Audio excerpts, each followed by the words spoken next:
My name's Alan Farquhar.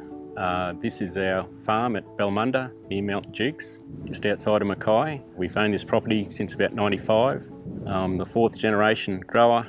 It's a good farm down here, nice and flat and plenty of irrigation and close to the sea and not many neighbours, which makes it very nice to live down here as well.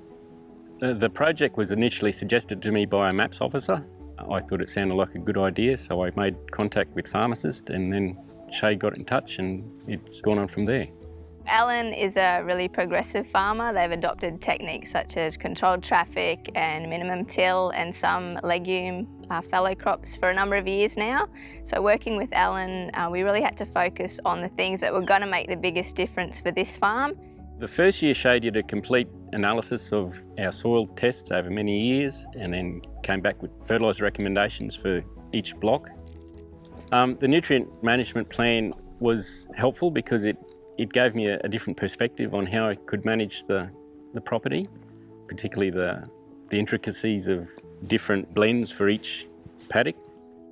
There's been a few different opportunities to join seminars and workshops. There's a soil seminar which was very interesting and gave me a lot of information about the current thinking on soil science and how it relates to cane production and the nutrient uptake of a crop of cane.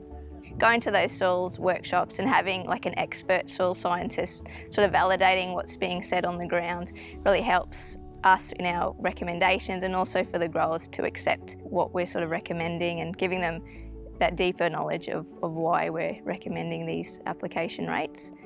There was a Google Earth workshop which showed me a few more tips and tricks when it comes to using Google Earth, which was very useful.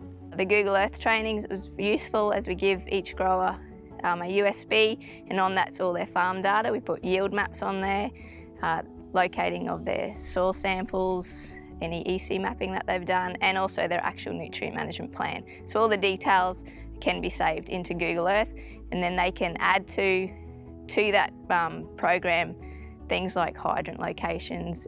They can plan a site for a new dam. So it's really a useful management tool that they can use in the future.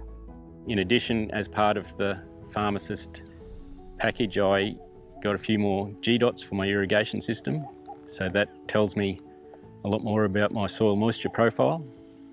Through the project, we offer growers either soil tests or GDOTs or some EC mapping. Alan, he chose the GDOTs, and they can be a really useful soil moisture sensor in telling us when the soil profile is getting dry and giving an indication of when irrigation needs to start. Because Alan's already confident in his nutrient plans and what fertiliser he can apply, the GDOT was a good option for him to select, as it's a practical tool that can be used on farm. Working with pharmacists gives you someone else who hasn't got a vested interest in selling your fertiliser and also is on your side as far as productivity goes. The project gives us confidence that our farm management is the best it can be, and that, as well as working through the BMP project, has given me the confidence that my operation can withstand any scrutiny.